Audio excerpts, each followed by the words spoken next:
A dica de agora é de acentuação gráfica, um dos principais assuntos cobrados em provas.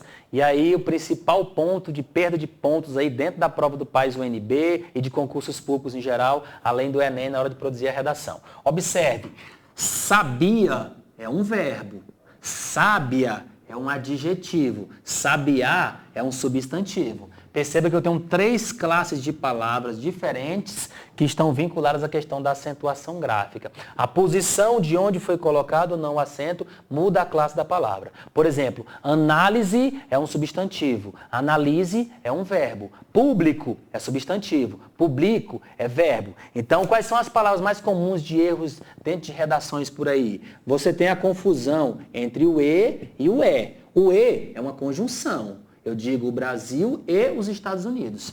Agora eu tenho o E, que é um verbo. O Brasil é o maior país da América Latina. Perceba que se eu tirar o acento do E, lá do Brasil, é o maior país da América Latina, eu vou dizer o Brasil e o maior país da América Latina. Aí eu vou ter, no caso, aí um erro de lógica, já que não existe nenhum país maior que o Brasil na América do Sul, tá bom? Então eu vou ter aqui também essa guerra aí entre o esta, que é totalmente diferente do está.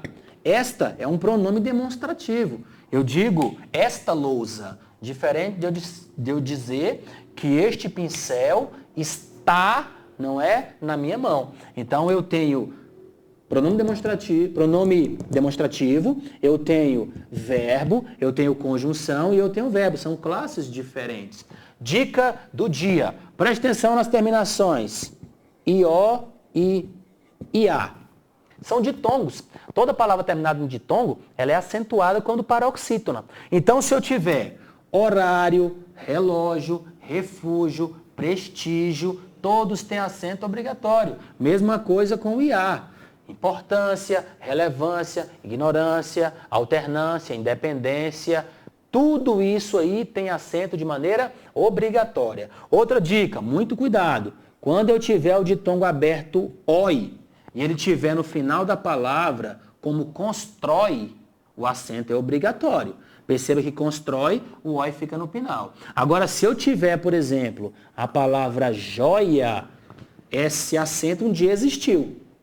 Após o novo acordo, ele não existe mais. Por quê? Porque joia agora não está no final, não é? Ou seja, o OI está no meio da palavra, está na posição paroxítona e ditongo aberto paroxítona não é acento. A mesma coisa vai acontecer com o EI, ó. Sozinho na sílaba seguido de S. Se está no final, deixa acento. Tá bom, véi? É muito comum por aí, não é? A pessoa escrever a palavra véi, que é informal, não é? Tem acento. Mas é informal, lembra disso. Se eu digo a palavra anéis, acento obrigatório. O EI está seguido de S. Agora, se eu pego esse EI e eu jogo para o meio, como, por exemplo, ideia, o acento um dia existiu. Agora não existe mais. Então, palavras que têm EIA e OIA, se você encontrar o EIA e o OIA, como plateia, assembleia, boia, jiboia, esse acento não existe mais. Agora, se eu encontrar o EI seguido de S, aí você pode marcar sem medo, assim como o OI, que o acento é obrigatório caso seja aberto. Então, na palavra papéis e na palavra faróis, o acento é obrigatório. Tranquilo?